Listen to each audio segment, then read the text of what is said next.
nirvana.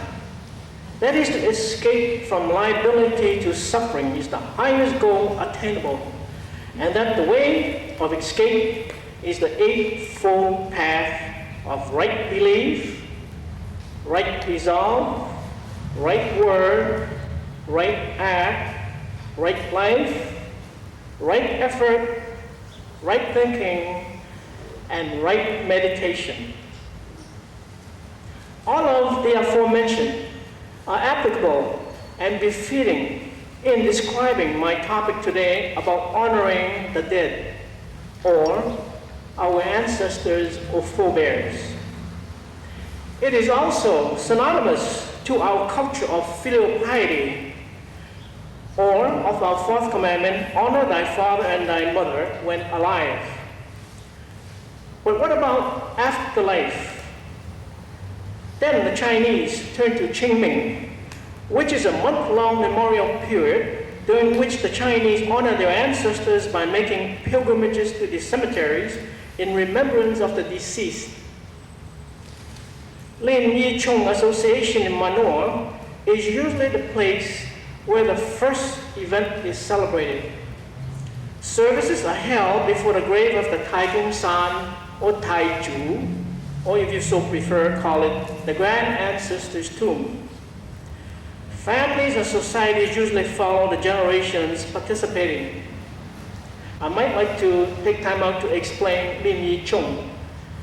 Lin literally means together, Yi means with pride, Chung means we are buried together. Put it all together, it means we are buried here with pride.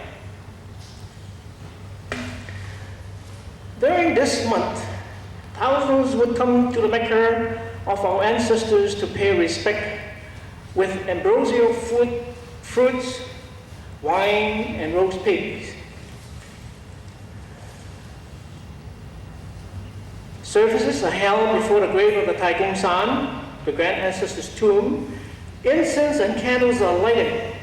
Fa hung and paper banners are placed centrally on each headstone, anchored down with a stone or a clod of earth. And san chuk, the chopsticks with brown resin tips, are thrust into the ground to the right of the incense, and the candles as memorial markers to denote that this grave has been visited by filial descendants paying their respects. From experience, I might suggest that any of you family that have burials up there or any other place, when you put that clod of earth, perhaps you can change it and put a little rock and put it in a plastic bag, because the weather will get it and the tombstone is going to be dirtier. I think we paid about $100 just to have it clean, you know. This comes from experience, of course. Long Cheong Sau Heung, longevity incense sticks, are lighted and placed on the grave.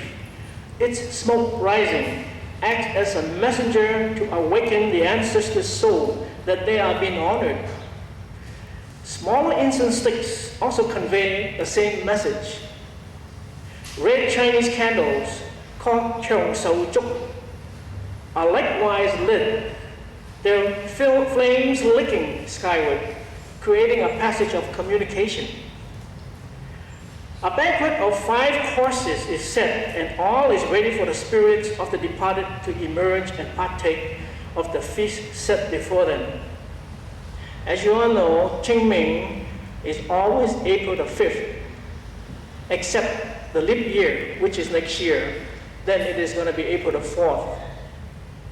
And it's a Thursday. May I take this opportunity to invite all of you to participate? It would start about 9:30. On the altar is arranged 5 cups of tea, liquor, and rice, and 5 pairs of chopsticks. For smaller ceremonies, 3 cups are sufficient.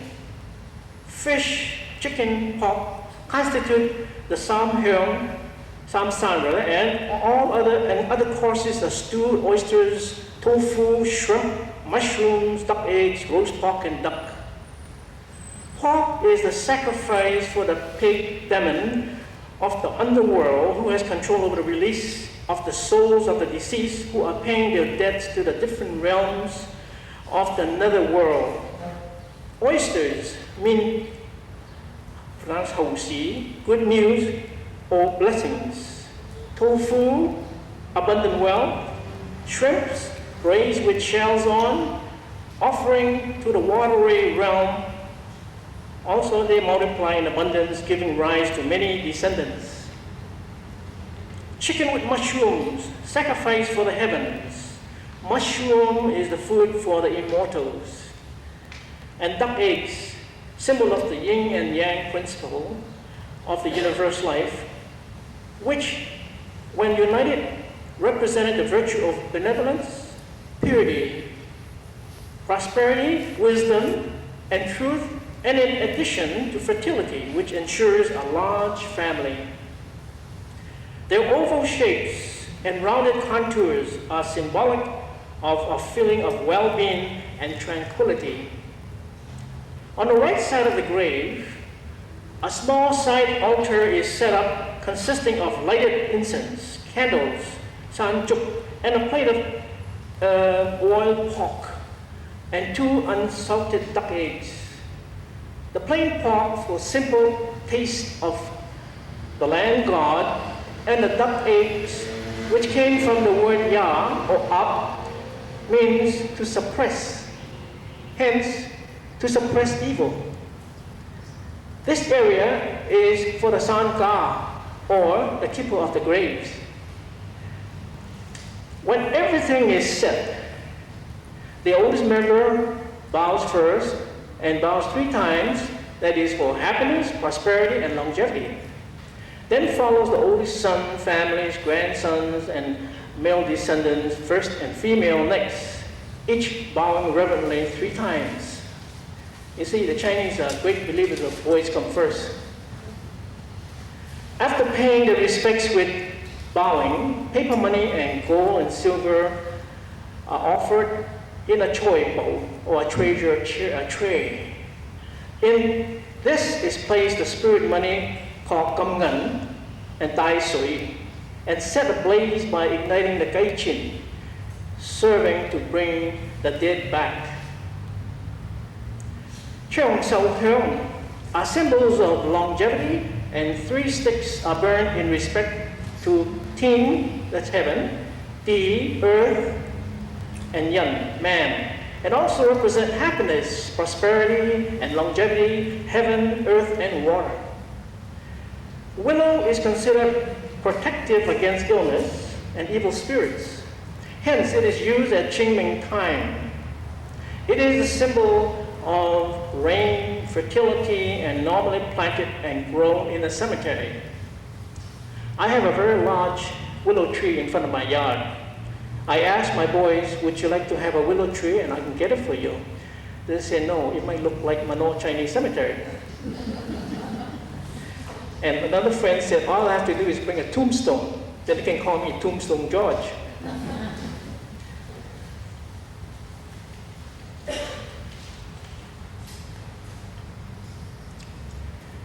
Qingming is over 3,000 years old in China. Manolini Chung is only 106 years old chartered. However, we are actually 144 years old, 1851. And it is nostalgic to reflect the thoughts and hyperopia or farsightedness of our founders. They not only spent as much as 6 months of their salary in the purchase of this precious akakano, but they struggled to maintain this 34-acre cemetery with 10 other societies.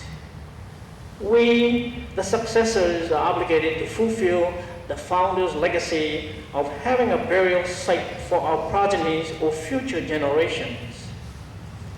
Today, the 31 trustees have not only lived up to the above mandate, but have moreover fostered and perpetuated Qingming. We have what we call a modified program, East meets West program. We have pilgrimages from the base of the cemetery going up to the Kung San, the grand ancestor's tomb, and this year Kauton Post.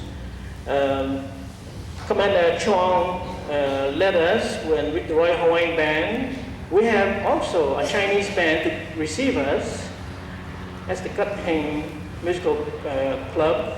We have color guards. We have taps, 21 Salute. We play the national anthem, the Hawaii Ponoe. We have 15,000 flower drops. We have 500 balloon release. And in particular, that is for the dedication of the new gateway. And of course, myriads of fireworks. We have also arranged to have our eulogies be translated into English for the benefit of and the fruition of the younger generations. We have even provided microphone systems so that they can hear us. My days, we used to stand in the back. When they say bow, we bow, and then we don't even know what's going on in the front. All we want is when shall we eat, you know?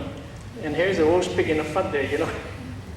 So the whole crux is trying to instill this culture into the younger generations, and we are doing everything possible. If you have any suggestions, we are open. We also have role models like Narcissus Queen and the Court, Miss Chinatown and the Court, Model Chinese Father and Model Chinese Mother as the first Chinese Citizen of the Year.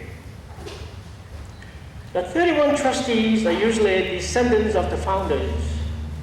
In a way, you can say it's genetics, in that the successors are progenies of the founders. It is only when a family who doesn't name a successor, then the trustees will vote on a new trustee. In earlier years, the Chinese were very superstitious because it involves macabre or death. Others felt that the cemetery was badly neglected. I was warned by a certain party about not to accept the office of presidency of the Lin Yi-chung Association because presidents usually die in office. Well, this is my 8th year, and maybe I should stop here. Ironically, this same party recently approached me asking me to reserve 2 choice plots for him and his wife. Well, I guess the race is on. Huh? In 1989, the cemetery was landscaped in commemoration of the bicentennial of the arrival of the Chinese from Hawaii, in Hawaii rather. And coincidentally, it was our Lin Yi-chung Association's 100th anniversary. It was then that the community leaders took a change of heart and decided to participate. We now have a list of over 100 requests for trusteeship. And you don't get paid as a trustee, it's volunteer. Keep in mind that we are mandated to 31 lifetime trustees because there were 31 founders. What about ghost stories? I noticed someone will be speaking on ghost stories. I don't mean to offend the gentleman. Well, ghost stories are not even given a second thought.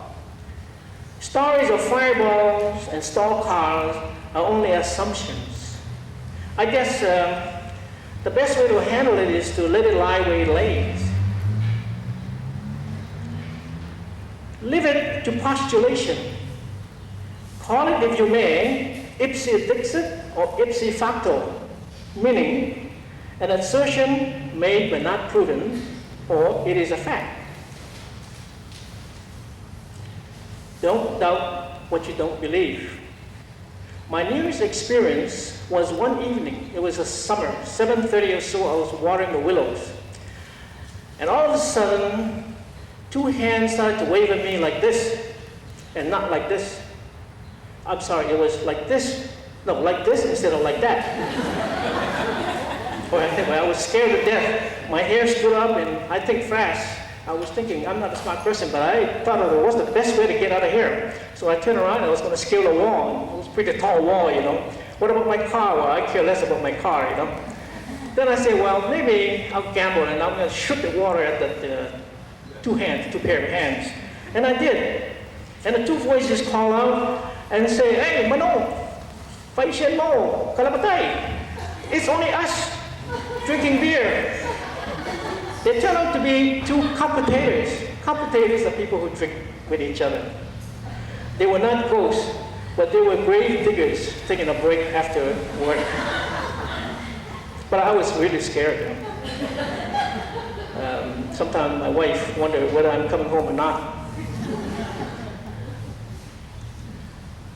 I have stayed as late as about 10:30 the night before Qingming when we put up the tent and so forth. And then I usually buy dinner for the staff.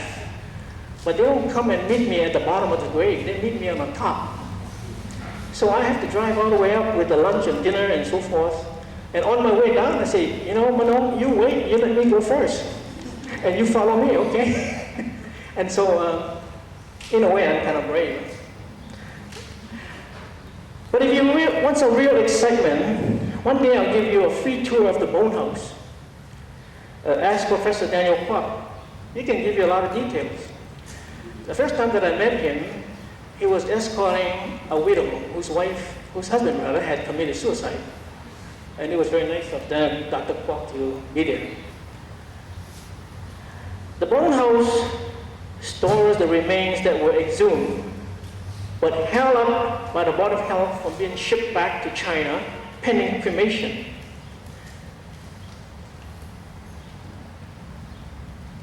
Cremation is the least and the furthest in the mind of the Chinese in those days. But the Chinese believe that exhuming the remains, wash it, clean it, and properly place it in crocks or suitcases and rebury it will bring forth prosperity and posterity, money and generations to come. You might like to know the policy at the Living&Dying Association is once you exhume a body, that plot is reverted back to us, the association. And we usually give that to the trustees to be buried. They don't mind used material. But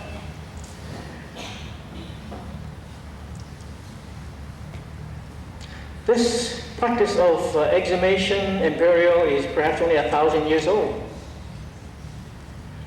Another significant location is the White Mount. It is a common grave of over 300 remains that were discovered during the development of the Manoa Chinese Cemetery. It is not certain that they were all Chinese, so we do welcome all nationals. In 1948 and 1949, when the United States Army brought back remains of soldiers from Burma and Southeast Asia to Honolulu for identification, 6 Chinese pilots and soldiers and 1 woman were flown here in error.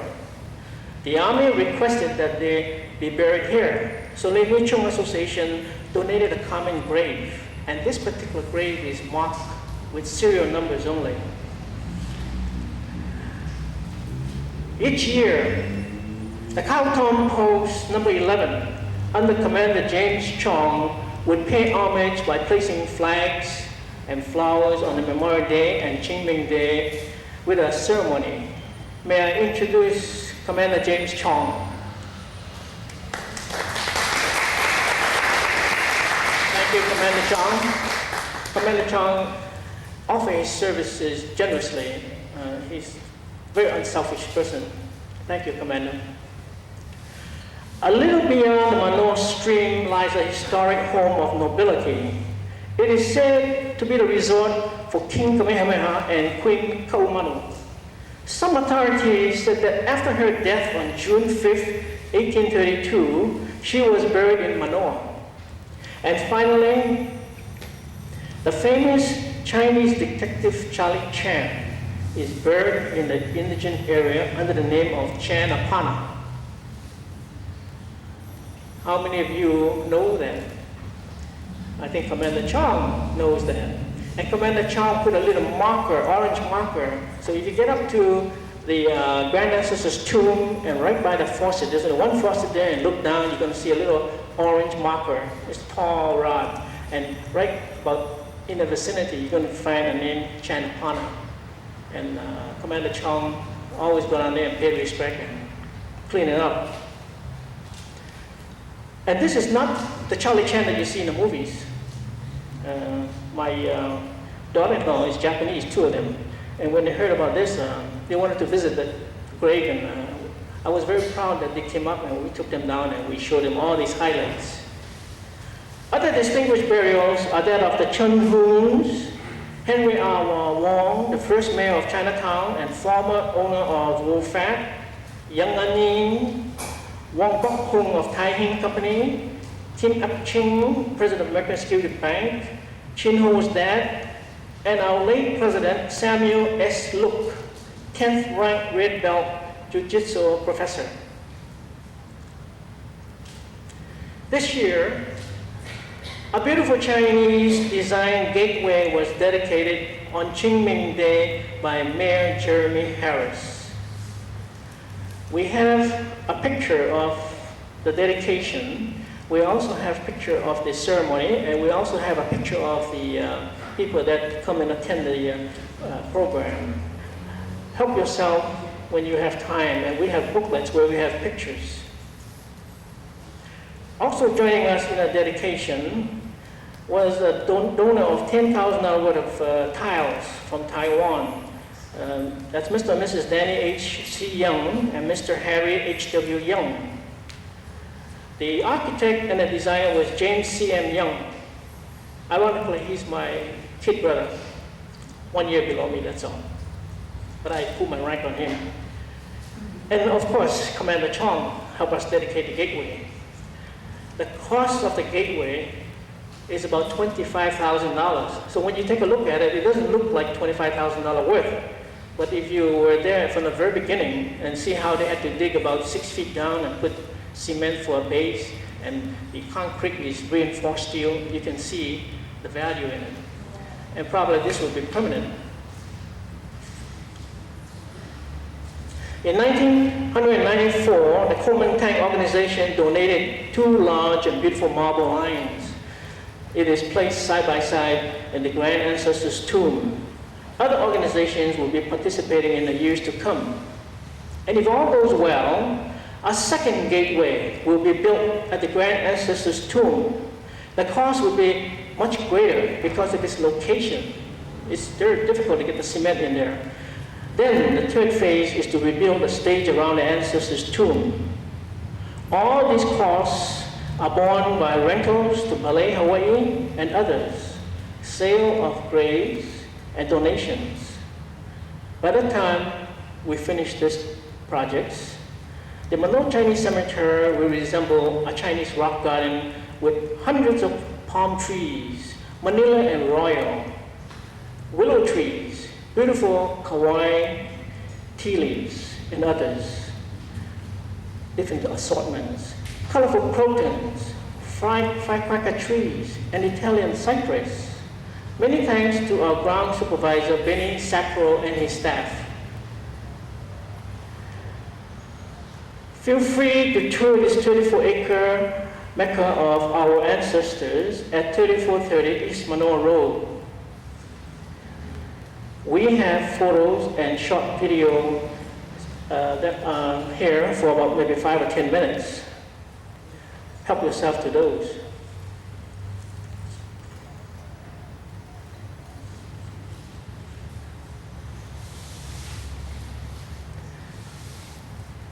You will not only get to enjoy the ambience of the Ko'olau with Hawaii's iridescent rainbows, with gentle breezes sweeping by, drive up to the ancestors' tomb for a panoramic view and photograph the jungles of Waikiki hotels, beckon with clear blue Pacific. Truly, a peaceful and perfect site for a final resting place.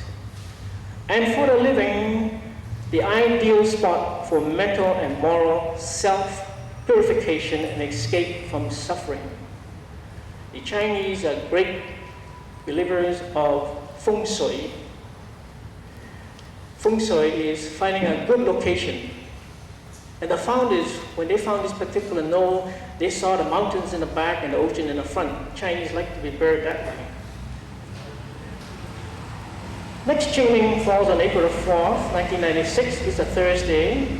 Because of leap year, join us in enjoying the Eightfold Path of right belief, right resolve, right word, right act, right life, right effort, right thinking, and right meditation.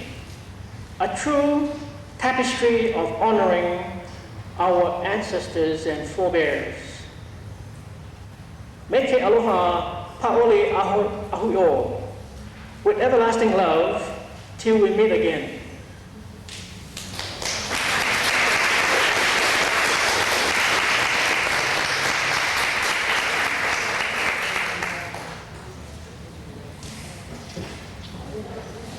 Now, you know, George is not only a great raconteur, but he's also a philanthropist of the first order.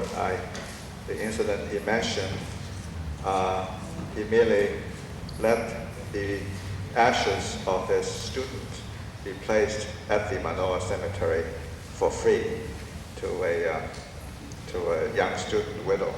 And it was not my student. We did it on impulse, so we helped out. There is a photograph of the buffalo that should make its way back to the venerable Yinglang. I think that's his photograph. Our third event this afternoon is talk by my colleague, Edward Davis, assistant professor of history at the University of Hawaii, whose special period is on the Song, Tang Song period. He received his PhD from the University of California at Berkeley, and he joined my department 2 years ago. And we've been so fortunate to have him with us. His topic today is on spirit possession and the Grateful Dead. Ned Davis.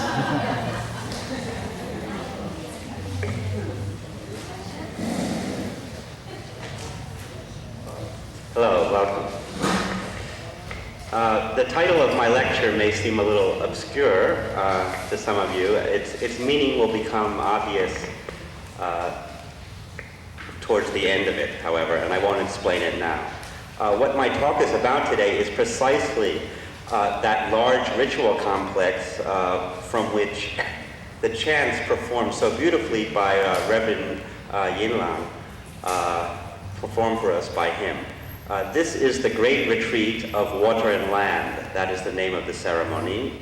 And by choosing to chant both in Buddhist and in Taoist modes from that ceremony, he also beautifully demonstrates my point of this lecture, which is the Chinese as well as the Buddhist origin and nature of this ceremony. Now, the publication in 1985, there was published a large body of 15th century Buddhist paintings. And this drew the attention of many of us and many reluctant art historians to a very neglected complex of rituals. 139 scrolls were recovered from the Baoning Monastery, the Baoning Si, in northwestern Shanxi province. These were created for the Shui Lu Jai, or the ritual or ceremony of water and land. Most of the paintings depict members of the pantheon, a remarkably inclusive one.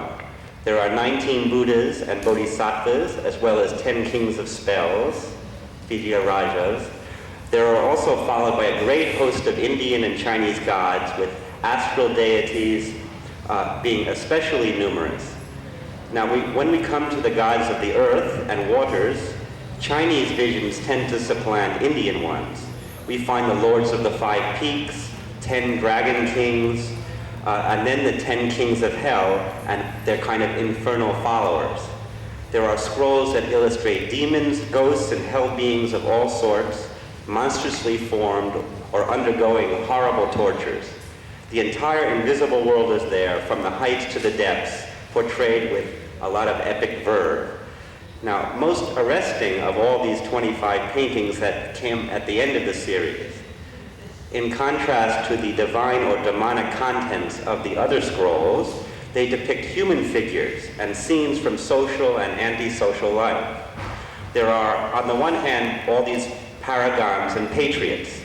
One painting shows a group of Chinese emperors of former times, another empresses.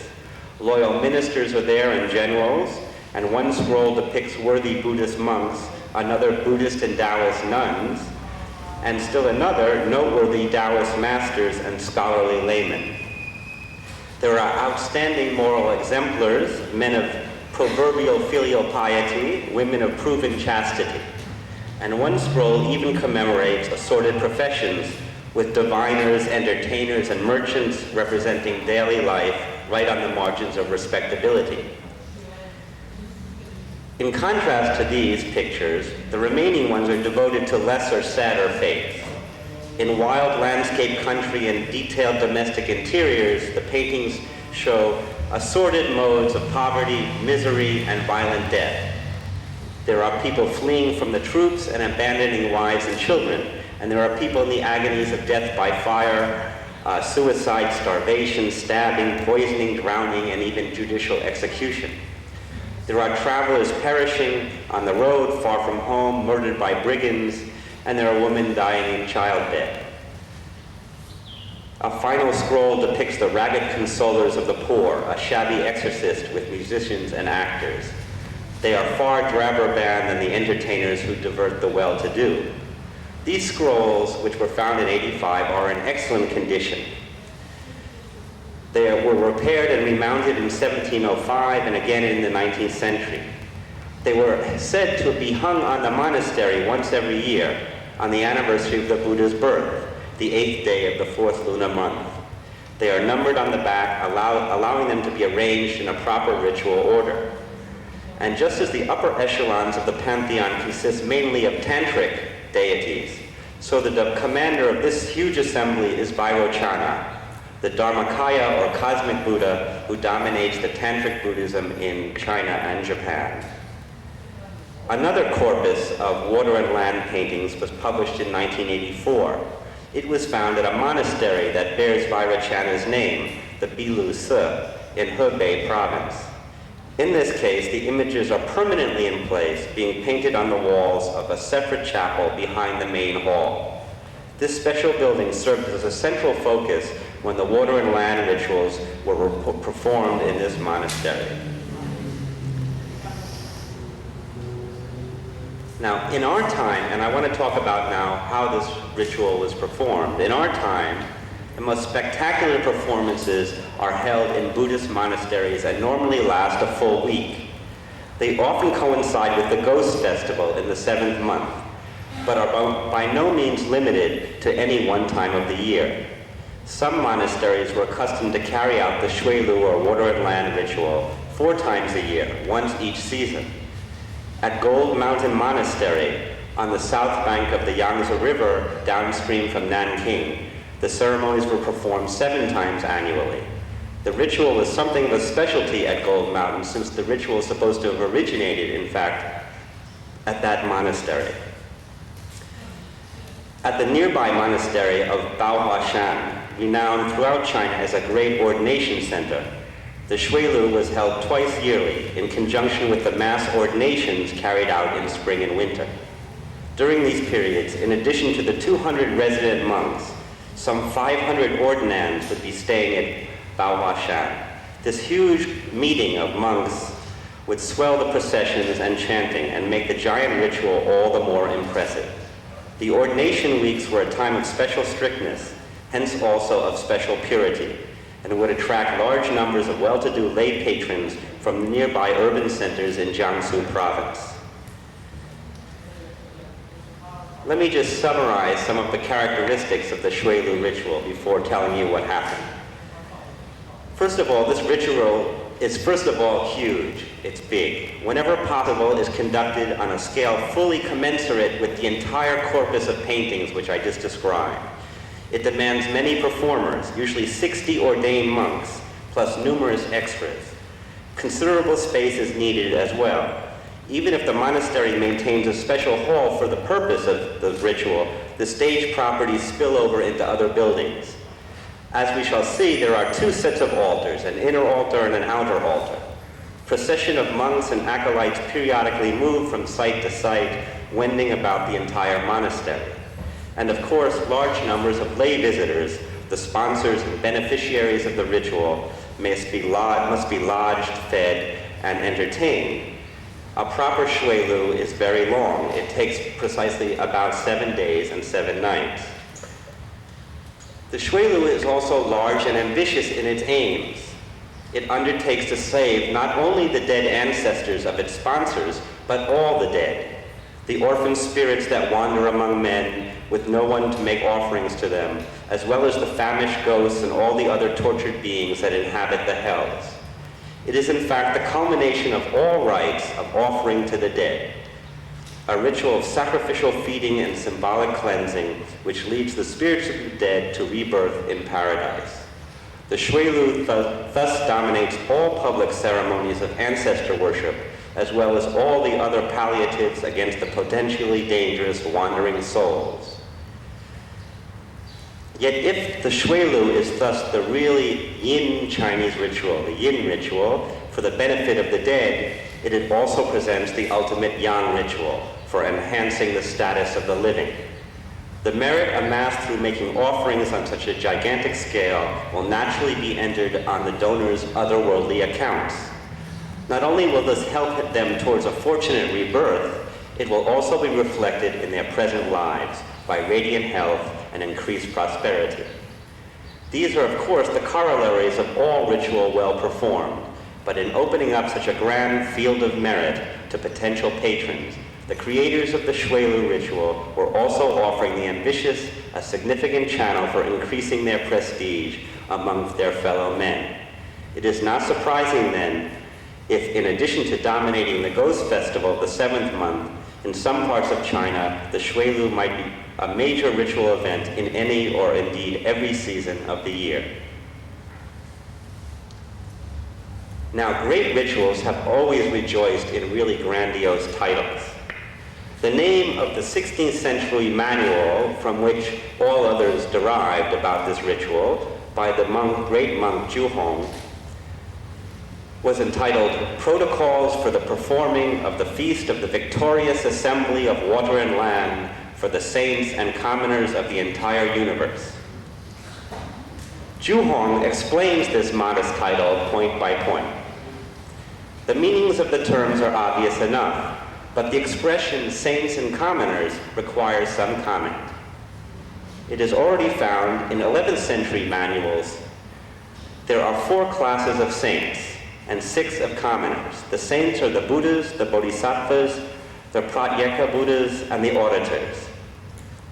And they are feasted in the upper hall of the monastery. The 6 classes of commoners brought to the lower hall are denizens of the 6 modes of rebirth: gods, titans, humans, hungry ghosts, animals, and hell beings.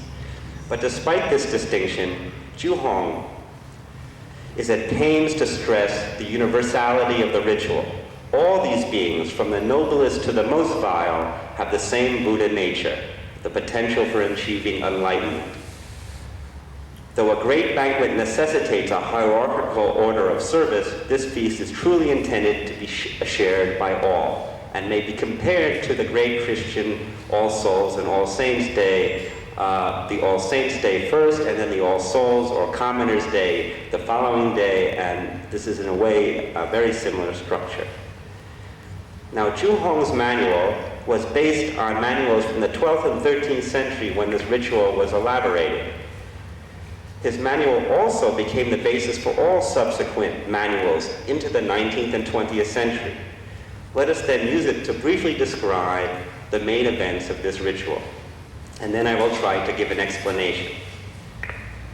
During the shui lu weeks, the ritual overwhelms large tracts of monastic territory, halls, walkways, and courtyards. But the vital action is concentrated at 2 altars, or ritual areas, the inner altar and the outer altar.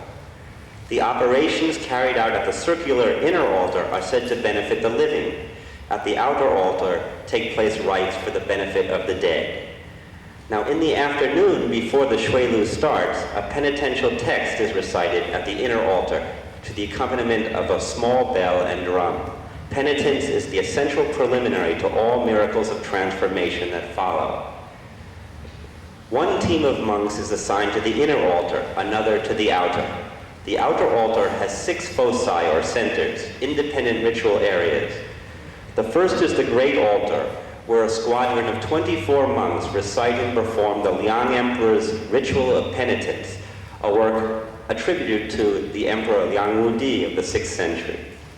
At the altar for various scriptures, 7 monks recite an assortment of sacred texts. 7 monks chant the Lotus Sutra at the altar of the Lotus of the Law, and another 7 intone the name of Amitabha at the Pure Land altar.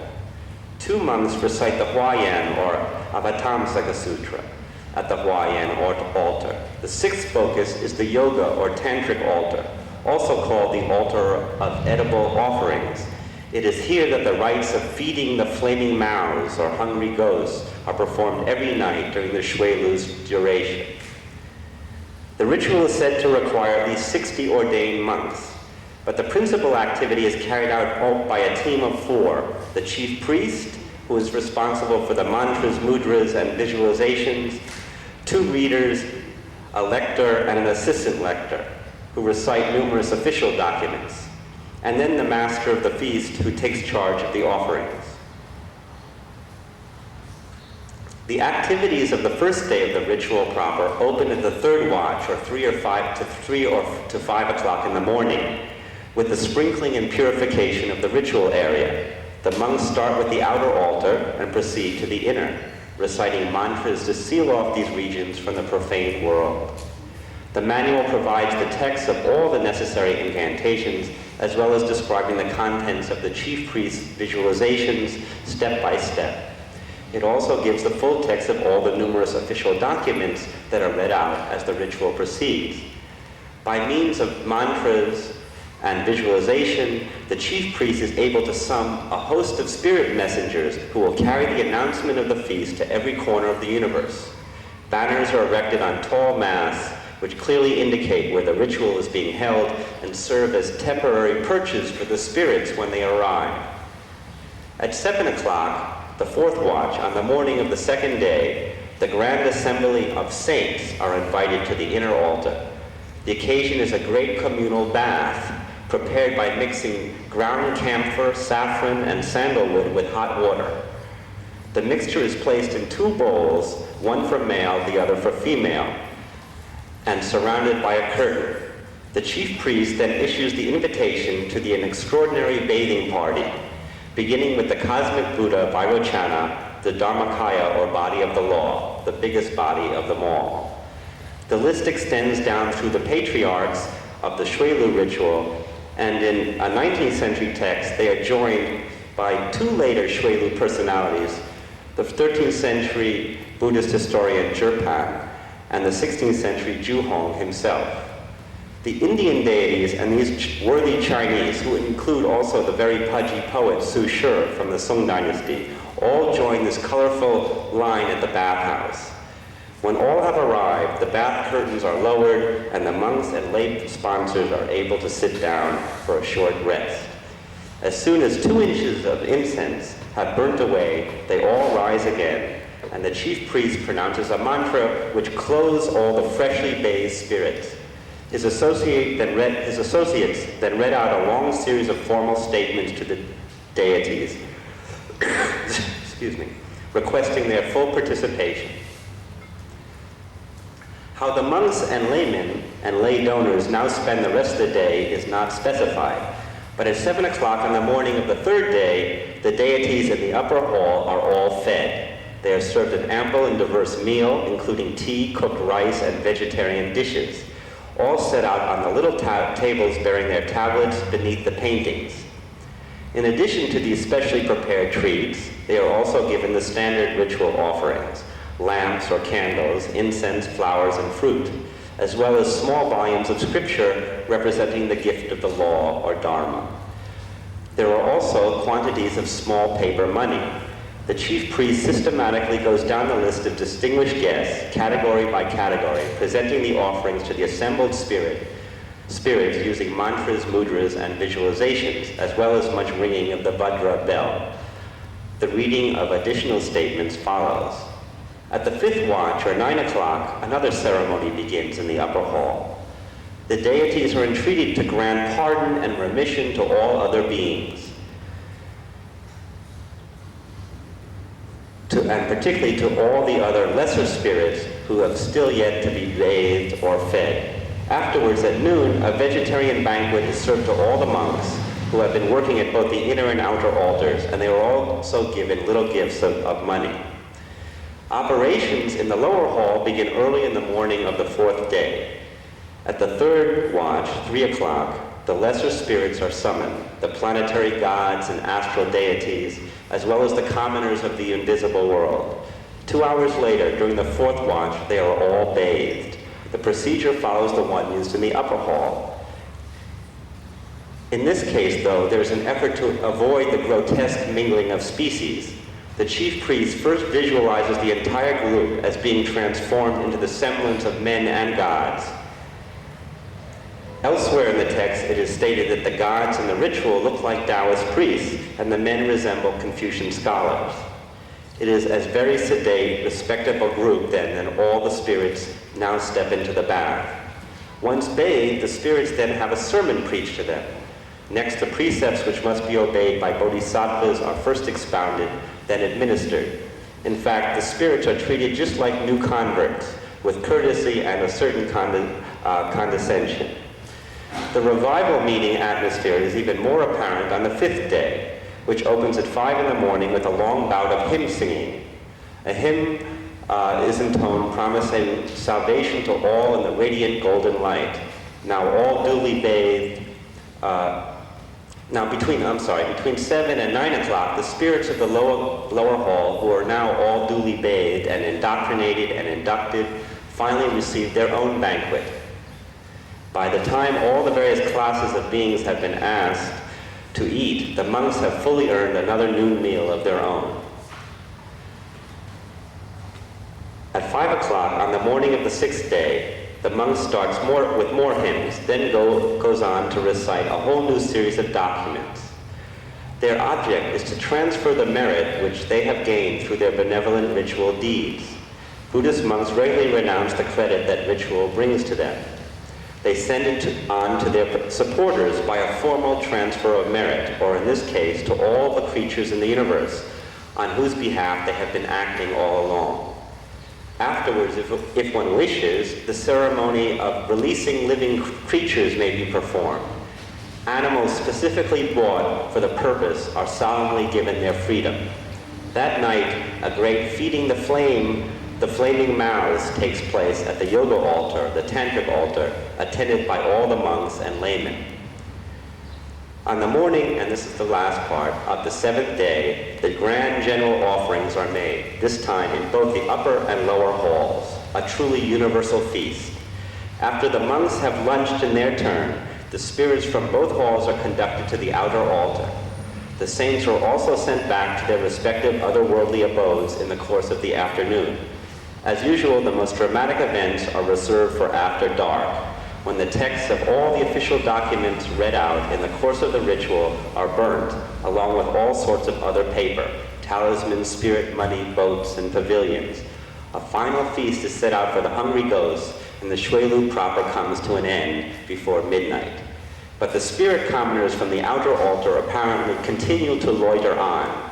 Well fed and fully indoctrinated, they are no doubt lounging around in an unaccustomed state of drowsy bliss. In any case, the 19th century manual makes provision for them to receive another sermon the following morning. Now that we have scanned the proceedings from the point of view of the priest, we must seek our own vantage point. The need is all the greater because learned Buddhist ritualists might differ on even the most basic terms about this ritual. For example, in the 13th century great historical work on Buddhism, this explains the Shuelu, or water and land, in reference to two distinct modes of making offerings. It says, food for divine spirits or immortals is placed in flowing water. Food for ghosts is placed on purified earth. This is certainly not the way the divine spirits were fed in Zhu Hong's 16th century Shuilu manual, nor is it the explanation that Zhu Hong gives of the ritual's name. He states that spirits dwell in air, earth, and water. It is because the sufferings of those dwelling in earth and water are greatest that the ritual is called water and land. Now, no ritual explanation need ever be absolutely true. Both observations have merit. Now, whatever, and I'd like to conclude now with my own ideas about this, whatever the origins of its various components, the Shuilu ritual is emphatically Chinese ritual. Moreover, in Zhu Hong's world of the 16th century, only Tibetan and Mongol monks remained exclusively immersed in tantric rituals. The dominant strains in Chinese Buddhism were Pure Land and Chan. The Chinese masters who carried out Shuilu performances were primarily identified with the Pure Land lineage, as was Zhu Hong himself. So let me suggest that despite the fact that the Shuilu paintings we have found derive from two northwestern monasteries honoring Vairochana, despite the fact that one can try to explain the prominence of bathing and feeding in terms of tantric ritual, and despite the fact that the Shuilu or water and land ritual is associated with other tantric mortuary rituals supposedly begun in the time of the Emperor Liang Rudi, this ritual, the Shuilu, is Chinese through and through. It made its first appearance in the 10th century, not in the 6th century, as tradition maintains. Just like other Chinese rituals to the Chinese 10 kings of hell. It included all Chinese gods, both national and local, as well as many historical figures. And the central events of bathing, clothing, and feeding the saints and commoners who are summoned to the inner and outer altars clearly have Chinese precedents. The meal was just as, if not even more important and central to Chinese religious ritual as to Indian and tantric ritual. Food and feeding, in fact, can be said to define Chinese religion. Moreover, the central events of the Shuilu ritual, the summoning and then bathing, clothing, and feeding of the commoners and saints, has a precedent in classical Chinese funeral rites. After a person had died in classical China, relatives first summoned the soul into the corpse. They next placed the corpse on a couch in the mourning hall of the home, and then they bathed the corpse, attired it in new clothes, and fed it with offerings after opening the mouth with a spoon. And in Taoist death rituals as early as the 4th century AD, the soul of the deceased was also summoned, and then shampooed, bathed, clothed, and fed by the chief priest before being transformed into an immortal. For centuries, Taoists and Buddhists, in fact, have run neck and neck in the lucrative race to save men's souls. By the 4th century, the mortuary rituals of each religion were evolving in resonance with each other. Thus, even as Chinese Buddhist monks drew into their rituals a growing number of Chinese rites and deities, so Taoists adapted many Indian personalities and procedures. Far more significant than simple borrowings from each other, though, were the subtler forces of inspiration. Over the centuries, Taoist masters demonstrated an extraordinary flair for creating new Taoist rituals and deities using the stimulus of Buddhist models. This has nothing to do with plagiarism or slavish imitation, of which Taoists have been accused by those who have no direct knowledge of their writings. Such cases do indeed exist, but the same charge can be laid to Buddhist authors. More interesting questions revolve around the wellsprings of modern Chinese ritual culture. A remarkable blend of the most diverse elements, both Indian and Chinese. The original nucleus of relevant Taoist rituals fall under the rubric Feast of the Yellow Register. The Yellow Register is associated with earth and the dead. The corpus seems to have steadily expanded over the centuries, just like parallel Buddhist rituals of salvation. But judging by the texts that remain, the 12th century saw an astonishing proliferation of variant methods. Every Taoist lineage had its own elaborate version, a lengthy composite ritual to save great numbers of the dear departed. The generic name of such rituals is liandu, or salvation through smelting, through refinement, as in metallurgy. Their aim is well expressed by a Taoist author writing at the end of the 12th century. The ritual salvation through smelting promotes ordinary commoners to the status of saints. It is a procedure of plucking them forth from the matrix and changing their very substance. The metallurgical metaphor is deftly turned, and we have not yet encountered it among the Buddhists. But these commoners and saints are already familiar. They are the two categories of otherworldly beings invited in the Shui-Lu feast. The Buddhist monastic ritual is extravagant and complex, but by selecting it as our focus, we drastically simplified the task. Whatever the early history of salvation through smelting, by the 12th and 13th centuries and into today, many masters were eager to write down their own special instructions for performance. What we find in these rituals, these Taoist ones, is that there is bathing, clothing, and feeding. There is penitence and the imposition of vows. Water, too, may play a central role. The corpus includes rites of refinement by water. The dominant medium of transformation, however, is the opposite end of the spectrum of elements. It is fire, and Taoist masters have drawn a long liturgical tradition in which alchemy provides a compelling set of metaphors. And by this conscious antithesis, by the use of fire rather than water, the Taoists developed their own spectacular rituals of transformation in counterpoint to the Buddhist extravaganza. Nowadays, either version, the Taoist or the Buddhist, may be performed on the general title of Pudu, or Ritual of Comprehensive Salvation, and the performers may be as various as the ritual itself. There's one recent book by a Japanese scholar which includes photographs and some representative groups of those performing these, and both Buddhist monks and Taoist priests are shown in Pudu performances. In one photo, a Taoist master holds a 5-pointed Vairochana crown, usually thought of as being the exclusive headgear of the Buddhist officiant. Finally, let me say that in the Sung dynasty, in the 12th and 13th century, when the performance of the water and land retreats began, there was something even more emphatically Chinese about this ritual. All first-hand accounts of performances of Shui-Lu or water and land rituals in the 12th and 13th century indicate that the central event of this ritual, from the point of view of the participants, was the actual appearance of a lost loved one in the flesh. In one case, a Shui-Lu performance at Gold Mountain Monastery had the power not only to cause the dead to appear to the loved ones, but to actually come back to life. The appearance of the dead was just as central to Taoist rites of universal salvation. In these, after the soul was summoned into the ritual area, a son or grandson of the bereaved household would actually become possessed by the deceased parent.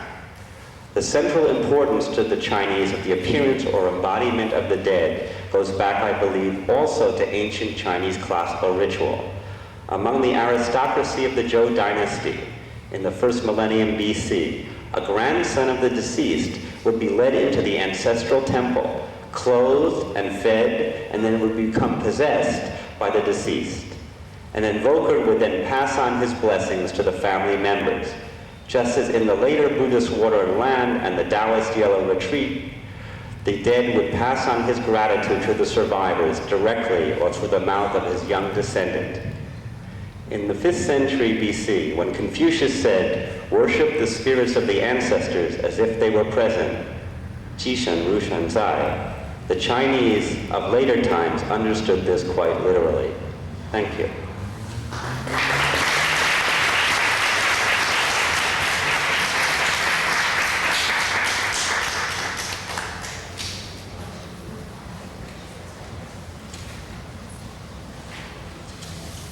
We now will have a response by Dr.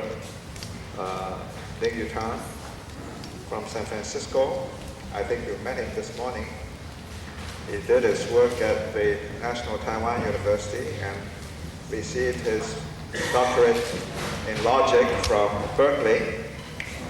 And he will now do his response, and then we'll have discussion afterwards.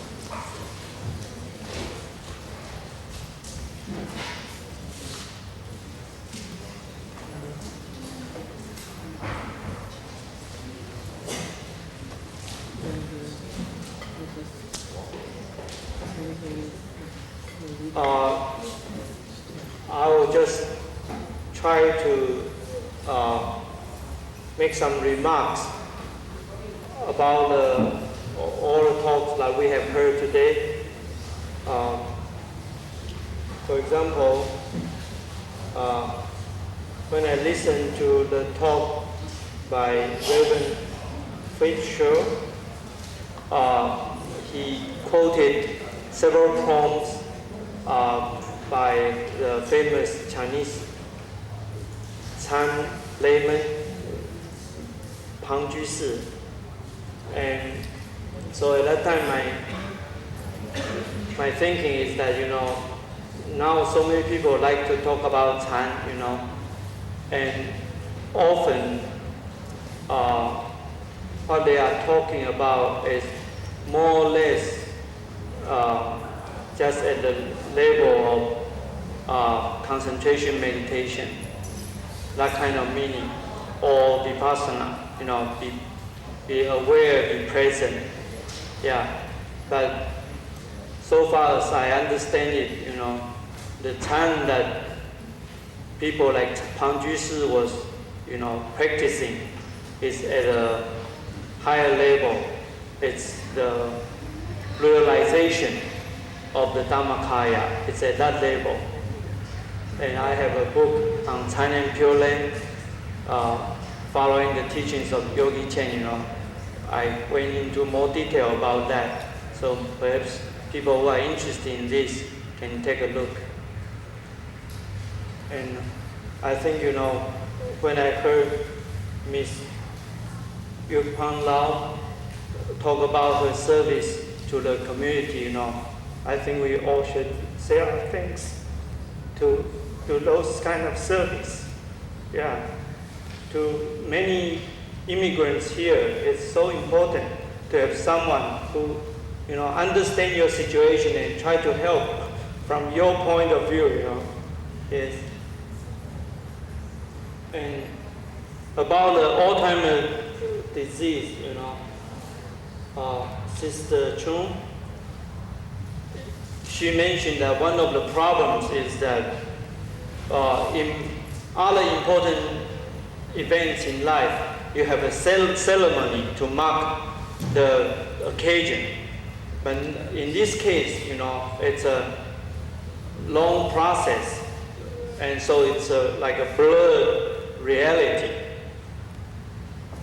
However, the other way to solve this problem is maybe we reflect on it and say, oh, the way we look at reality should, instead of being static, being, definite, rather we change that view to a dynamic view of reality. The reality is flowing, changing. It's actually like that. Even marriage, you say, oh, wedding marks it, but the real marriage itself is also an evolving process. So we should not find it so difficult to look at, to accept Alzheimer's, as a blurred thing, Actually, it's always like that.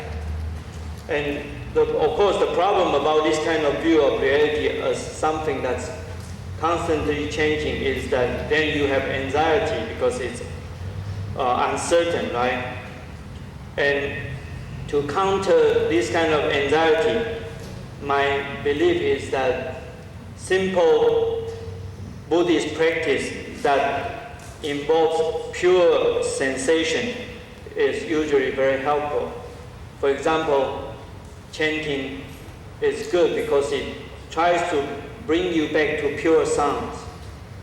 Direct experience, the reason that we have difficulty going through life is because we are engulfed in our concepts. And then there's always a fighting of concept and reality. So that makes it much more difficult. So if you build up the practices that bring you to the immediate senses, then that will help you to free you from those, conceptual engulfment. Yeah. And of course, that's not enough, but that's one basic practice to work on. And another aspect that you need to rely on to help you to free you from sorrows is to involve in selfless practices. Do whatever you can in life, help as much as you can. And through the accumulation of selfless service, you'll find comfort and happiness in life.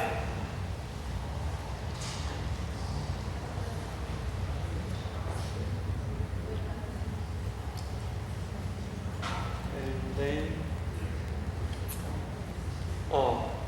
Venerable Karma Lecture Tsomo mentioned, when different cultures encounter, we experience many difficulties, and of course, with someone so resourceful like her, she can try to figure out solutions. But how about the rest of us? So that shows, it is very important that we have a basic practice of our own, because sometimes our situation, is beyond one person's ability to handle. But you need at least some peace inside to make a better situation of it. So that shows the importance of building a practice, because knowing the teaching of Buddhism is not enough. It may help you when there's no immediate or real problems, but when you have to go through difficult times, you need to build a practice, before you have that, so that you have some inner strength to go through.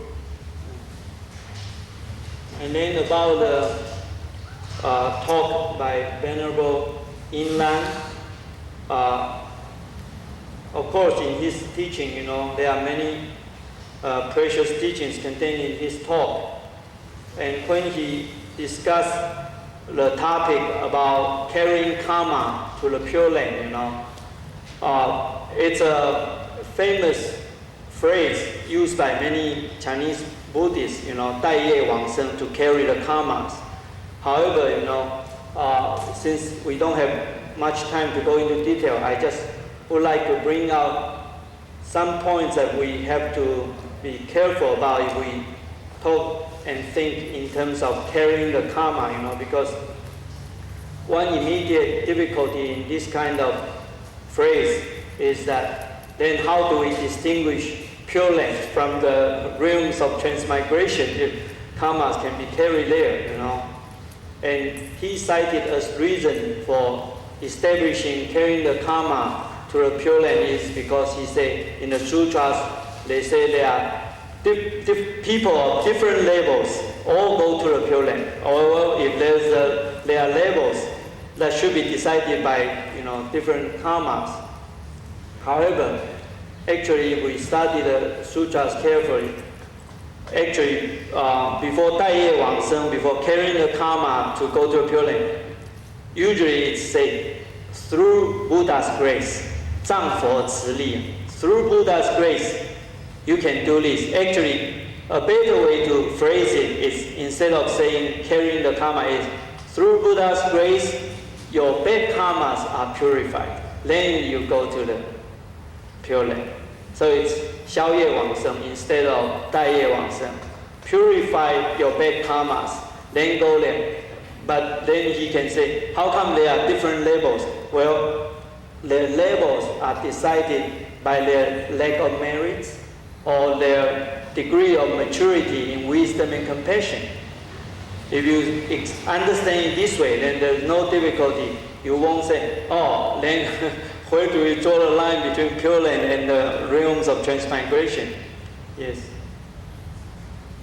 And also, I think we also should thank the Lin Yi Chong Society, for their service to the overseas Chinese, because the Chinese always like to be buried back home. 落叶归根, you're supposed to go there.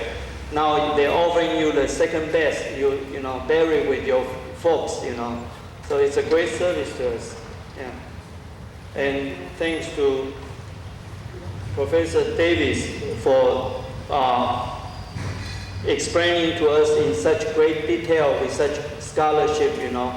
The most famous ritual for the purification and also the increase of merits of the deceased and the living. Yeah. And also, his observations also supports what I say in the beginning, in real practice, it's usually Buddhist and Taoist mixed, and Confucianism all mixed in our lives. Just like in Japan, the Shinto and the Buddhist practice goes side by side. Of course, Puritans like to say, oh, that's not Buddhism, but in reality, very few people understand Buddhism so deeply that they can say, this is right, this is wrong, or just follow the tradition. Yeah. Thank you very much.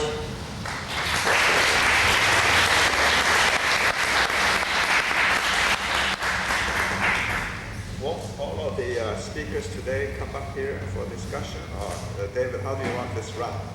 I think all of the speakers should be up here, huh? In our yeah. as we go for the service. Did you have discussion this morning? No, not enough. Come on up. Bring some chairs. Yeah.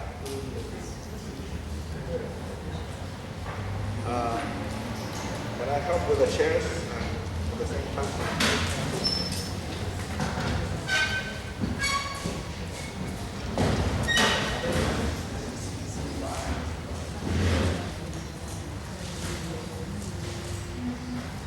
I will stand here and spot hands.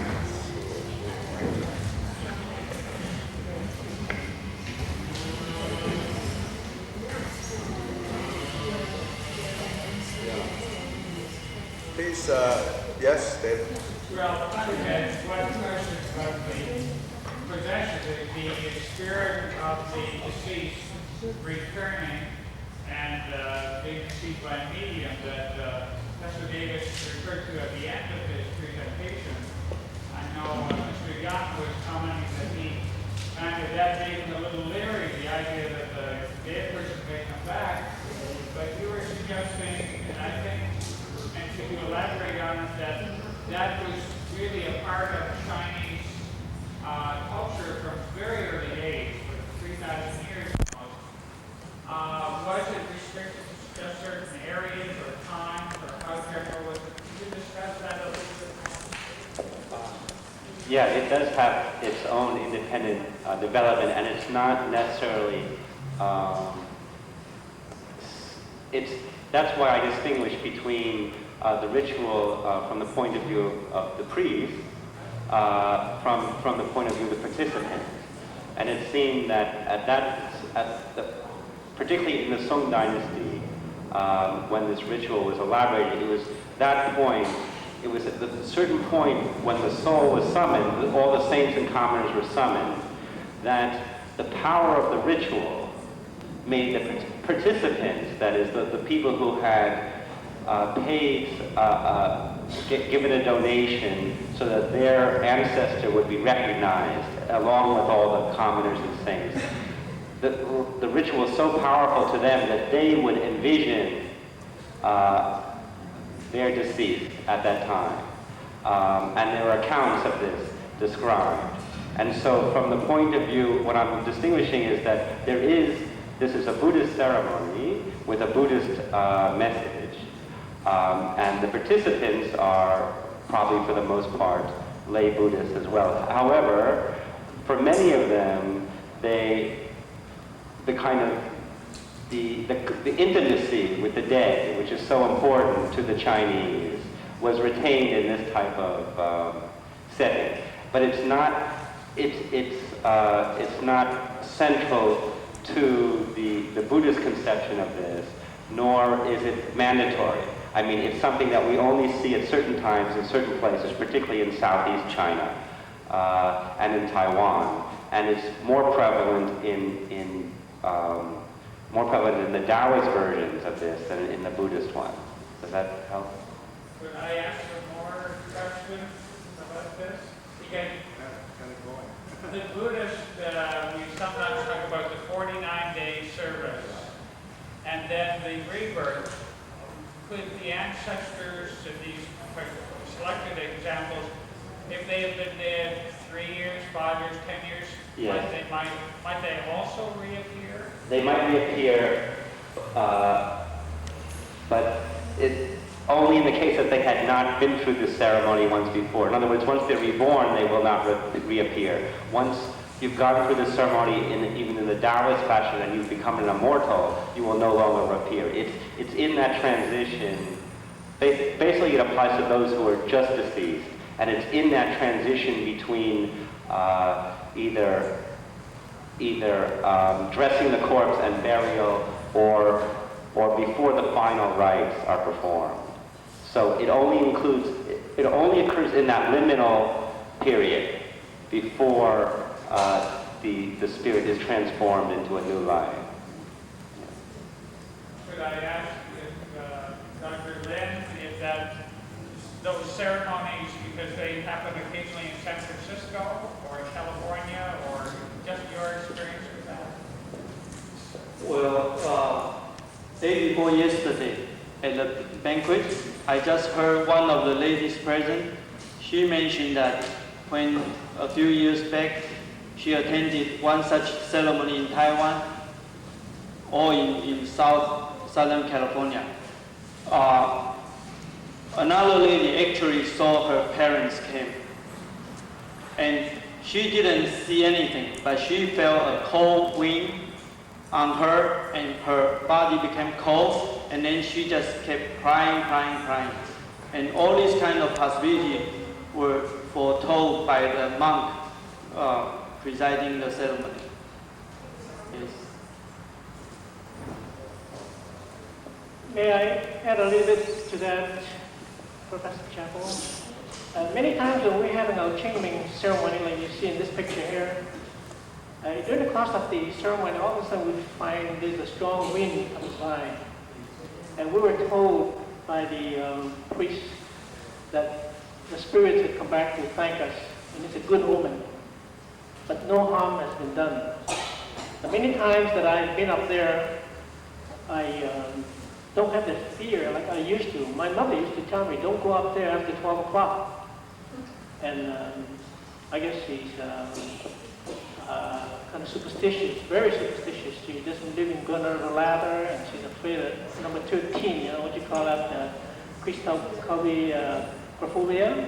And my wife would stick a piece of onion and pomelo leaf in my pocket. And then after a while, I just don't tell her, and I just leave and go on, and she gave up. And my friends call and says, where's George? He says, oh, he went up to landscape his next home.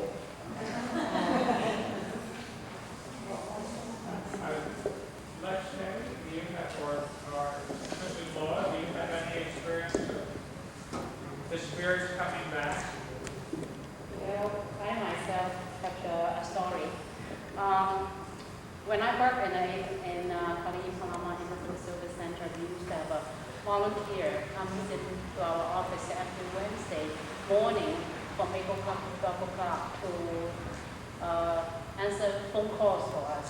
This lady just happened to be a Chinese, a local Chinese who knows how to speak Zhongshan dialect, and became very friendly with me for 10 years. And I also helped her to read Chinese letter from China. One day, all of a sudden, she fell down from the chair when I was out to lunch. Most of the staff were out to lunch. So she had a heart attack. When I came back and she was in the hospital, somebody told me about that lady was in the hospital.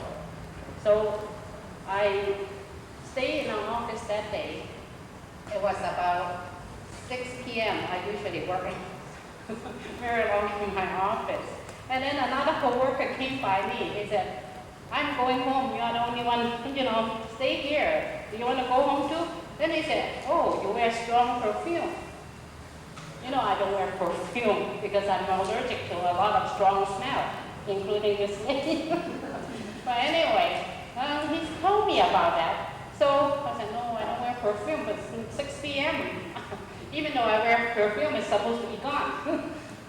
Then we went home, and as soon as I reached home, someone called me. It was the nephew of that lady, that volunteer, told me my auntie just passed away at 6 p.m., around 6 p.m. So I don't know if he believed in ghosts or not, or spirit, but it was the smell that really alerted me. And then before she was buried, and when I was cooking at home, I smelled the same smell. Actually, those were incense smell. She was a Buddhist. And that incense smell came from my kitchen and told my husband, I said, it's the same smell that we talk about in the office.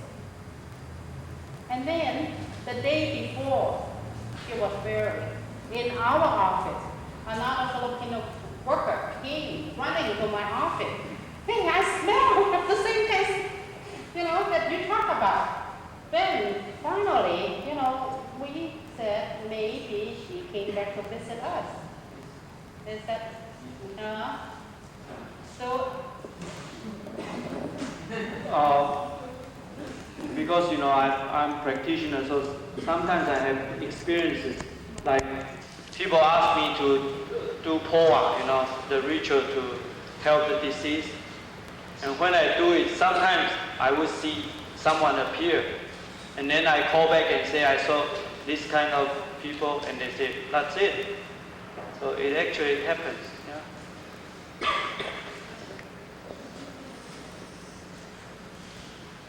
Yes.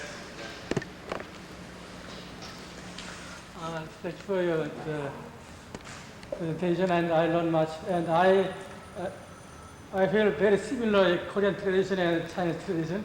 By the way, I understand that the living tradition is Taiwan and overseas Chinese. But what about the mainland China now? Because I was wondering, the Korean tradition in North Korea, I'm doubt they keep going. Just maybe communist rule, maybe most of them is quit.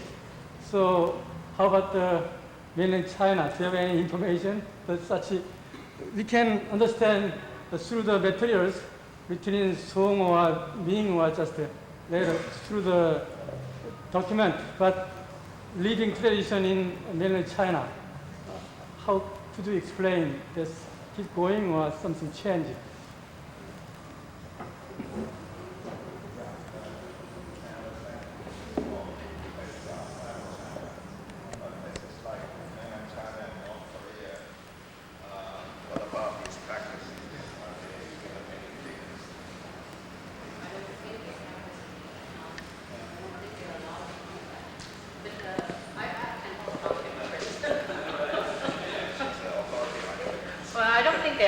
Practice anything in China, they are talking about superstition.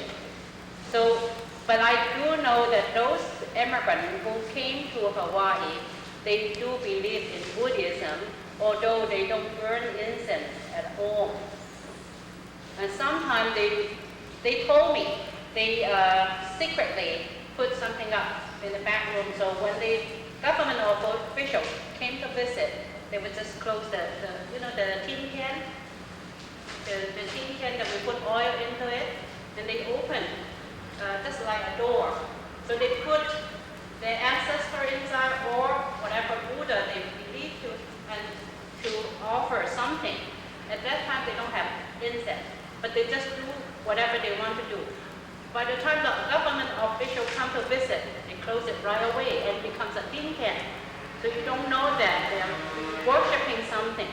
So when they came out to the United States, they are so glad that we have temple here. So they go to the temple. And our system here, we live in condominium, apartments and houses, and especially in Hawaii, it's all in wooden buildings. It's kind of dangerous to burn incense.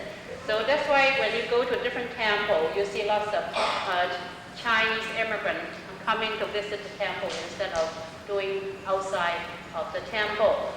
And after, I think this morning I mentioned about people supposed to, like the falling leaf, they have to find their roots. Now, their roots is back in China.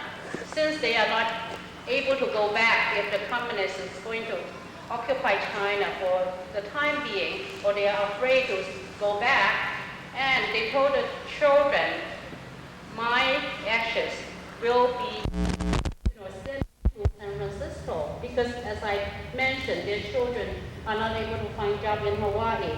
They move to the mainland, the United States mainland, anywhere, New York or San Francisco, Los Angeles. So when the parents die, they will send the ashes to San Francisco or any place that they can find a temple to put the ashes into the temple. Then the immigrant will have such a practice by going to the temple, to the earth god, to tell the earth god that I am sending my parents' ashes to San Francisco now. Please help us to see that we reach there safely and peacefully. So that's what they are practicing now. And you are going to see a lot of children, if their parents die in Hawaii, they will bring the ashes from here back to the mainland, United States instead of mainland China. There are basically very few temples in mainland China. What is it? There are very few temples. Now they have temple. But we are talking about those people who came in to the United States about 20 years ago. They were not able to worship, but now they do. They do have temples. Well, And now in mainland China. On mainland China, there are some temples that are just relics. Some have been allowed to resume their religious activities. Because in the mainland Chinese constitution, it says that you have the freedom to believe, but you do not have the freedom to preach. So so you can go and observe. So in some temples on mainland China, you do have the fragrance of incense. Yes. And you do have, like the Lama Temple in Beijing. You allowed to burn incense now in China. But I have a question for the panel, if I can use my position. I've always wanted to ask this, but I never dared ask this because it's such a layman's kind of thing. But let me ask anyway. The panel, each one of them, and also I think the pervading sentiment, understanding is that the difference between life and death is very little, especially from the Buddhist, Taoist point of view. It's a very commonsensical approach to burial and death. In the Cantonese tradition, they have this thing called chop guat, They would even go and clean up the ancestors' bones, and exhume it and clean it up and put it package together again. And yet, very few Chinese will buy a house next to a graveyard. There are apartments back here that are standing empty because they're too close to the graveyard. This is in the area of public popular belief. Feng Shui, you mentioned. Why is it there is this commonsensical approach to the Feng Shui of the graveyard, the spirits that come back and thank us, very practical things. And yet, there is this public choice of not wanting to live near a graveyard, at least downwind from it anyway. Can anybody comment on that? If any of you have been up to Mammo Cemetery, and if you were to look towards the west side, There's beautiful homes there. And those homes were selling for very cheap price before, but the Chinese will not touch it. Many of our friends are Japanese, and they bought those homes, and these homes are costing a mint now. And from that position, if you will look back down, you're going to have a very good view of the cemetery. But I guess it's superstitious, Professor Kwok. And if you overlook that, you can get rich. The Chinese missed their chance, that's all I can say. That's the answer. There's a third George. He's a supreme businessman. Yeah, go ahead. It's interesting that the Tibetans actually do not have the same superstition. In fact, death is something very much an integral part of even ordinary Tibetans' lives. So they say that if they don't meditate on death in the morning, they waste the day. And if they don't meditate on death in the evening, they waste the night. So Tibetan practitioners will especially go to graveyards to practice meditation. And the higher realization the practitioner, the more of this kind of practice they will do. It's said that they can actually come into contact with any kind of disembodied spirits and help send them to a more fortunate rebirth. But I don't think Tibetans would be influenced in their real estate choices by proximity to a graveyard. But I had a question for Dr. Lin concerning organ transplantation. The Tibetans are very much concerned about the question of organ transplantation from the psychological point of view, feeling that to have surgery to cut out an organ at the time of death would disturb the consciousness and that moment of transition to the next rebirth. I understand that the Chinese hesitation stems more from a belief not wanting to cut the body. Could you please explain that? Yes. Well, according to the Buddhist teaching, on the one hand, there's the Bodhisattva's way, talking about in order to help sentient beings, if they want your head, you give them your head. If they want your teeth, you give them your teeth.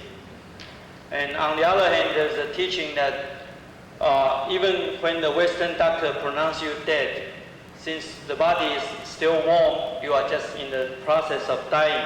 The consciousness is still there, so if you are even moved, it will be painful, not to mention to cut some parts out, right? So what shall we do?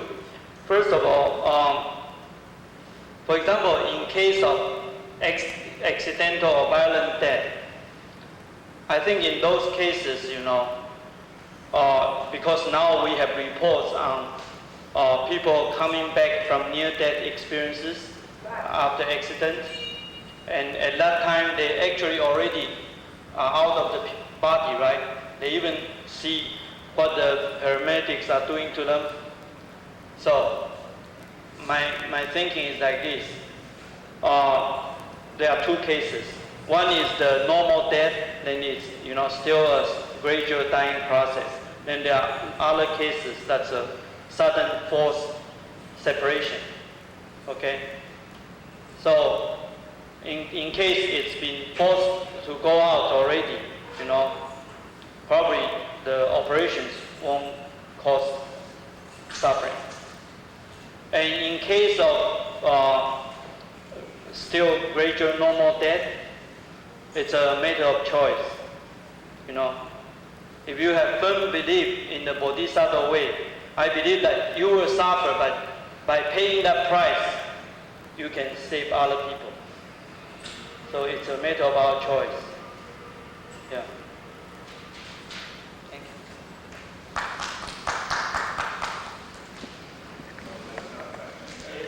I have a question for Professor Davis. You mentioned about feeding the corpse.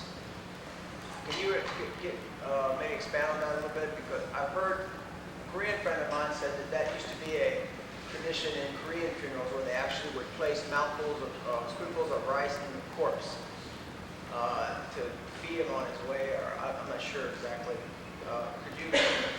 Sure. Well, let me just say generally that Chinese religion is, feeding is central to Chinese religion and to all Chinese religions from the ancient, most archaic times, was based on basically, I mean, literally in the ancient times, feeding your ancestors, both wine and food, or what was then really beer, rather than wine. And most Chinese rituals, no matter religious rituals, no matter what kind of religion they belong to or whether they're festivals, all also involve a communal meal, a meal performed by all the participants. And in these rituals that I'm describing, yes, these classical rituals, which were maintained by the elite for 2,000 years, feeding, they did feed them, but they did literally feed the dead, but they didn't necessarily always believe that the dead needed the food or needed this living food. In other words, it had become for some a symbolic act, something you did. But well, they did at this time, but not necessarily always. Sometimes it's just laid out, like for the gods, food is laid out, and they consume its essence, not necessarily its substance, which is then shared out among all the participants afterwards, whether in the home after a funerary ritual or in the marketplace in front of the temple to all the poor and the beggars and others who can have that food as well. And there's a kind of parallel between the food for the beggars and the poor and the food for the hungry ghosts in a certain way.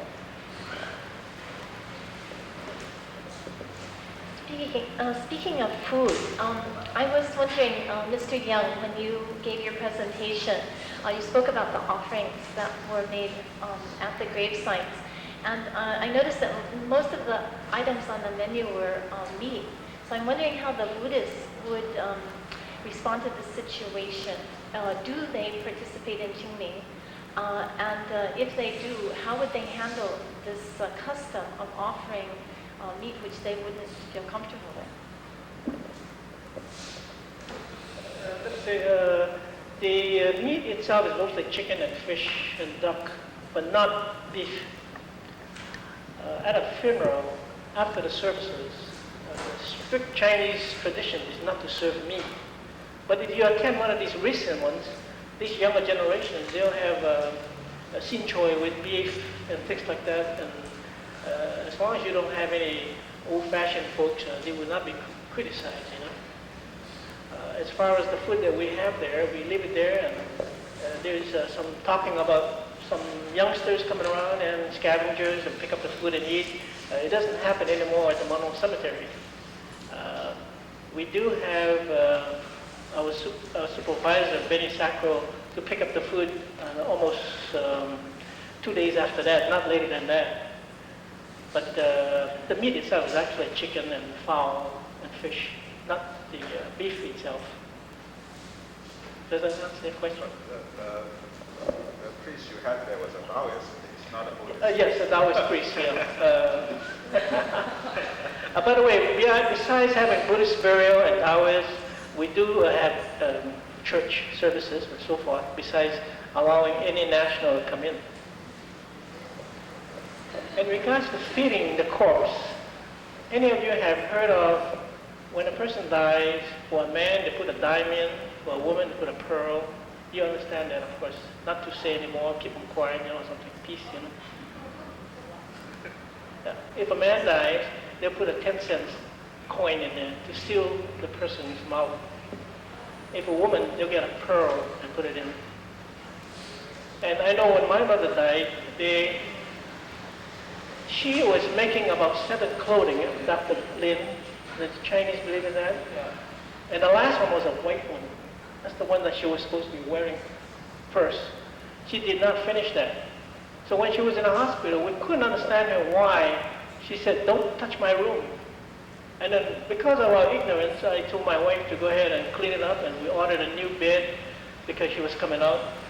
And we painted the room and changed the rug, and she got very upset. And the reason behind that was she didn't want us to find the sick clothing. And finally she died.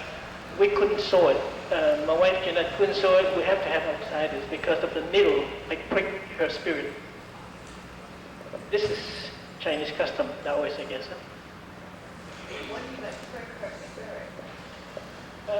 They felt that the spirit might be coming back right after death. And then if we're playing with needles, we might accidentally hurt her. So we sent that last white clothing out to a dressmaker to make, or some close friends. Right.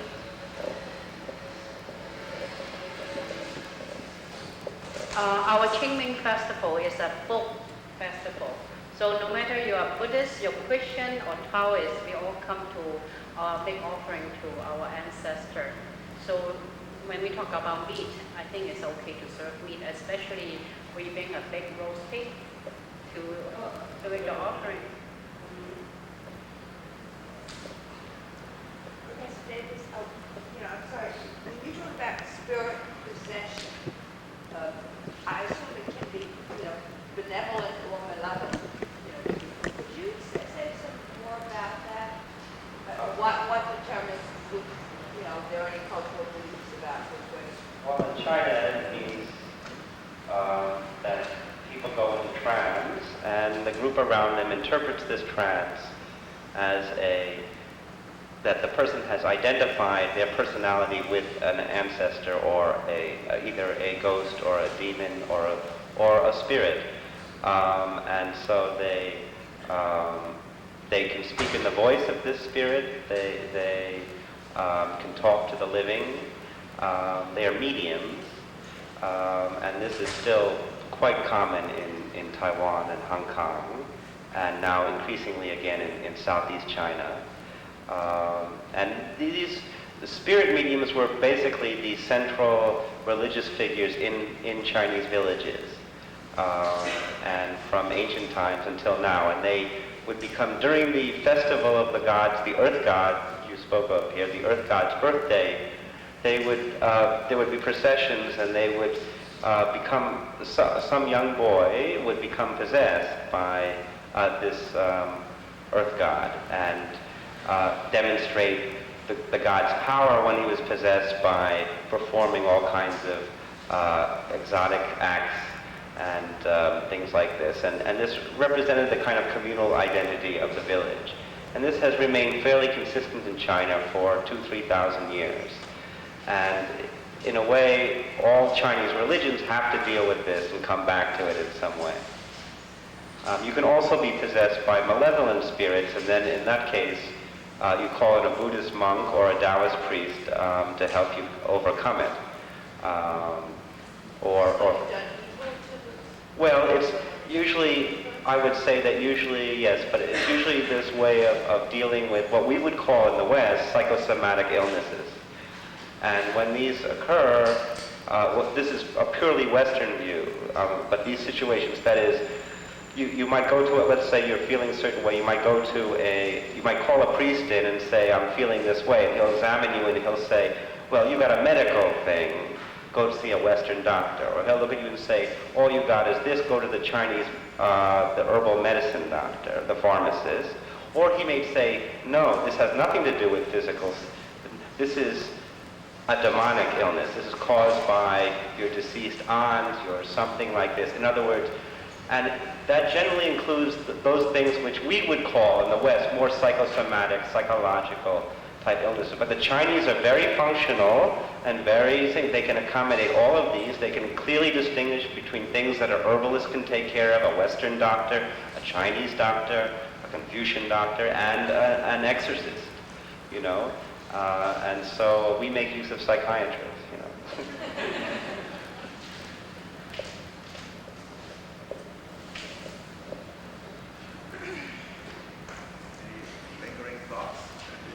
I had a question for whoever. During the last several weeks, we had presentations about the differences in in traditional cultures at the introduction and then through the development of Buddhism. In China, how did Confucianism influence the development and practice of Buddhism, particularly in the areas of filial piety and ancestor worship?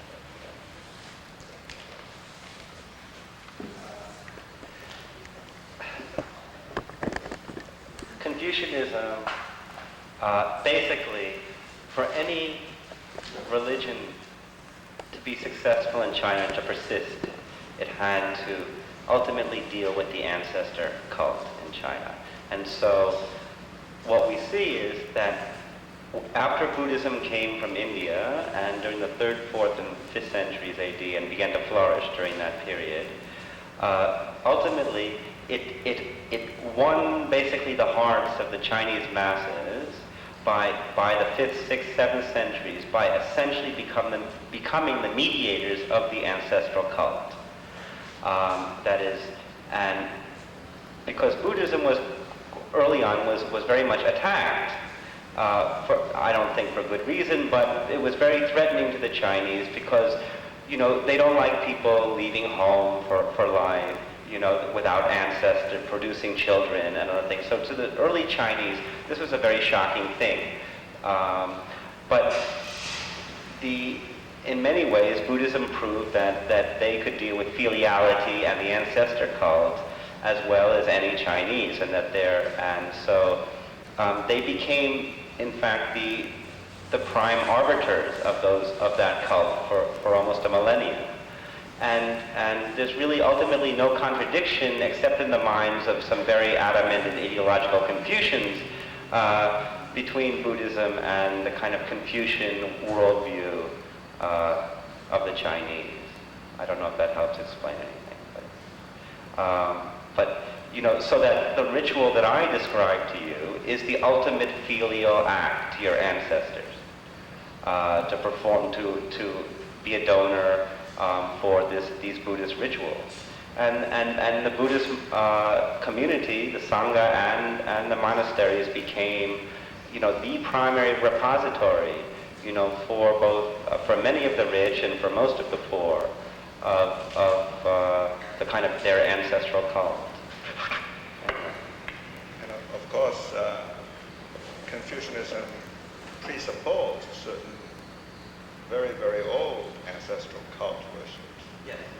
Because worshipping ancestors is not a Confucian insistence; it's a Chinese insistence. And then all these outlooks on life and civil life, religious life evolved. So there's a confusion of a lot of ways. But the insistence on the ancestor, you know, feeding the corpse and serving meat, I mean, it's all pre-religious, prehistoric religious practices. So what George says that we Chinese do this, he's referring to a whole set of practices that evolved and then diluted, convoluted by philosophies and religions. Of course, there's a lot of mutual mistrust at critical times of these various teachings. Confucianists like to congratulate themselves as being more rationalists and not driven by religious impulses. But then, who knows, some members of the family might want to invite a Taoist man to put an amulet here, or Buddhist here to burn some incense in the right corner of the house, and so forth. Superstition ought to make you rich. Yes. You know, may I just add to Professor Kwok that for the many days and years that I've been at Monroe Cemetery, it's very touching to see people come around with some flowers and pray to the deceased, mainly to, you know, remembrance. There's a sentimentality attached to it more than Taoism, Confucianism.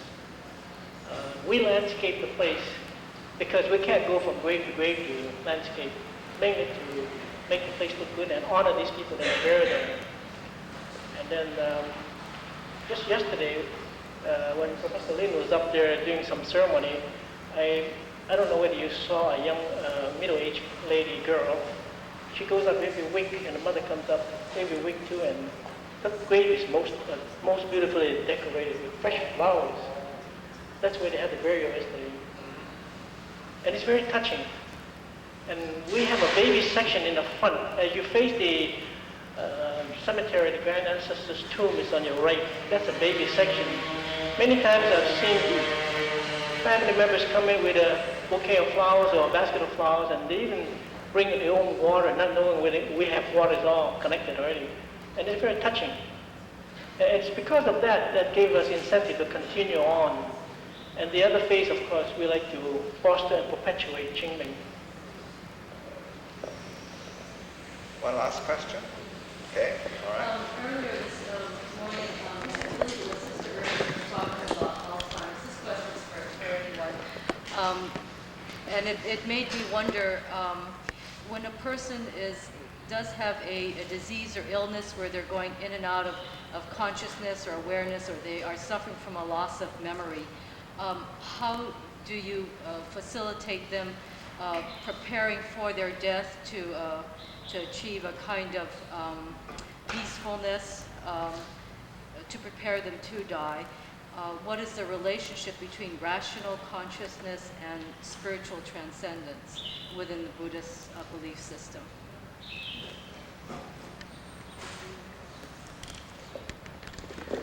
Of course, as I understand it, the most important thing is preparing one's own mind for any eventuality.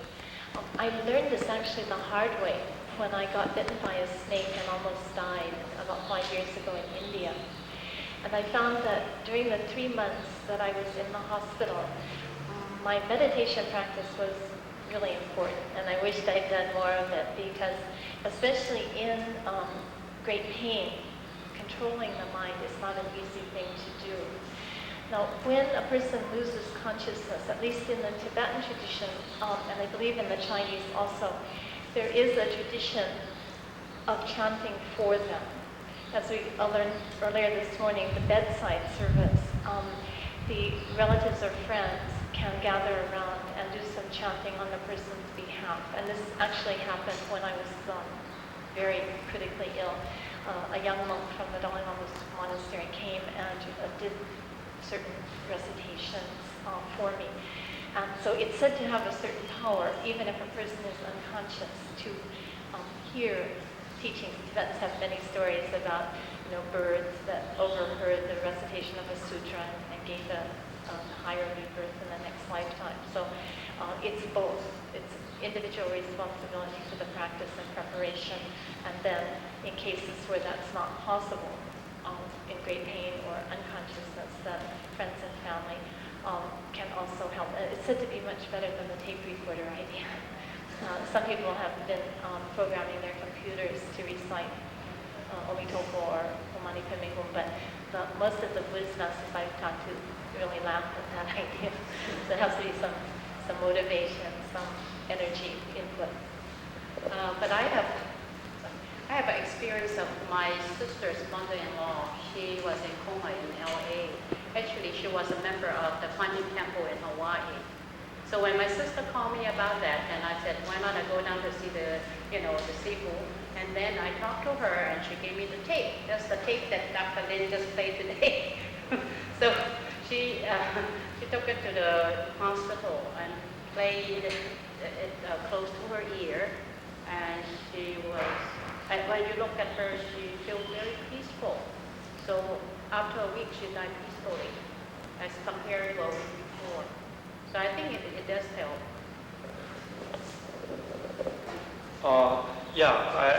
It does help, and I just want to add that one thing you can do is when every day you do your own practice, at the end you dedicate your merits to helping the particular ones you know, besides to all sentient beings.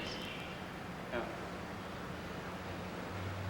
Yes. Where do you obtain that tape? Qingmei, the lady behind you, just contact her. You will be able to get a copy. There's an answer. Free copy is a free. Well, any further? I guess the hour is 4 o'clock. Sorry, one more thing, because it involves helping others, very important. Yeah. The other thing is, like, someone is Alzheimer, then you cannot make her change, right? But you like play the tape so that she has the chance to hear. That will help too. Yeah, one question. Okay. Yes, I have one question, and I think it'll be a quick question. They often say that when Buddhism comes to a new land, it takes about 300 years for it to adapt and to really become embedded in the society. And here in America, Buddhism has been in America probably, I guess, since late 1850s when immigrants have come over and so forth and brought their practices. And I was wondering how you feel about the future of Buddhism in America, how you see it progressing, and I think, just a brief little mention.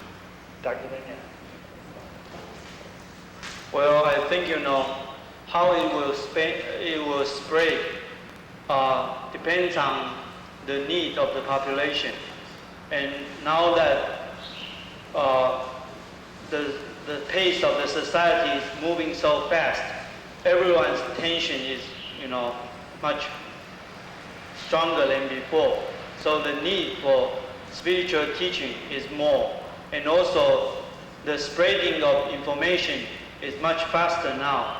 So I think probably the spreading of Buddhism will be much faster.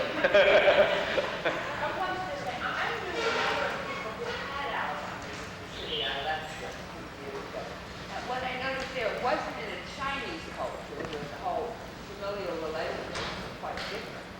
But what happened there between family and caretakers and person leadership were codependent, which is a very pathological relationship. Because the person develops psychologically, from the medical. I don't know what any group is doing about that.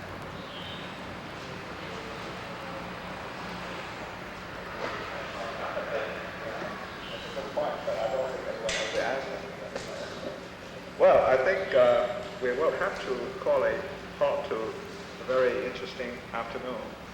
Let it be a temporary halt. I'm sure the discussion will continue. So formally, the session ends right now.